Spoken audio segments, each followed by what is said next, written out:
I was surprised when I first heard that Disney was making a new version of A Christmas Carol, since they technically already adapted it twice. The first time obviously being Mickey's Christmas Carol, and the second time being The Muppets Christmas Carol. Although Disney didn't own the Muppets at the time, they still had a hand in the movie. The difference here is that they chose not to use popular cartoon characters or puppets to adapt the story. They also got Robert Zemeckis to direct the movie. He used motion capture like he did with The Polar Express. Jim Carrey was cast in the role of Scrooge, as well as the Ghost of Christmas. To be honest, I thought this movie was going to suck. Now that I've seen it, I think it's okay. What's good about it? I like that they showed the book at the beginning with the words "Marley is dead."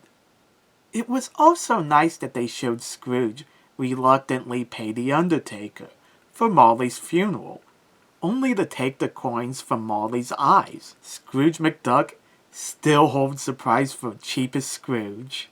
The motion capture looks great.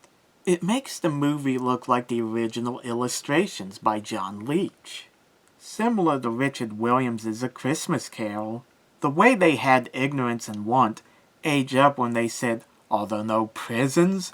Are there no workhouses?"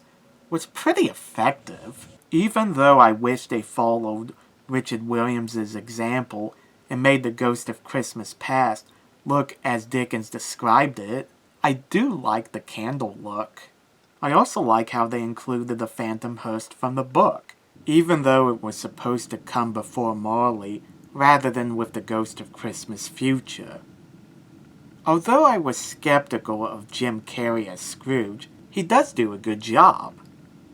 There were times where I actually forgot it was him. Now for what's wrong with it. Disney's A Christmas Carol suffers the same problem the Polar Express has. Sometimes the movie is more interested in showing off motion capture than it is in the story. Granted, it's not as big a problem here as it was with the Polar Express. Still, it would be nice if Robert Zemeckis learned to use motion capture to enhance the story rather than detract from it. My least favorite part is when they shrunk down Scrooge when he's in the future. It doesn't add anything except to show off motion capture. They had Scrooge fall into his grave as they did in Mickey's Christmas Carol, though I think it's more effective in Mickey's Christmas Carol than it is here. Disney's A Christmas Carol was a missed opportunity to do a movie that was closer to the book. Its longer runtime could have allowed the story to flow better than in Richard Williams' A Christmas Carol. As it is, this adaptation isn't bad. It's just that Mickey's Christmas Carol and The Muppets Christmas Carol were superior. Still, if you're a fan of Robert Zemeckis' motion capture movies, check it out.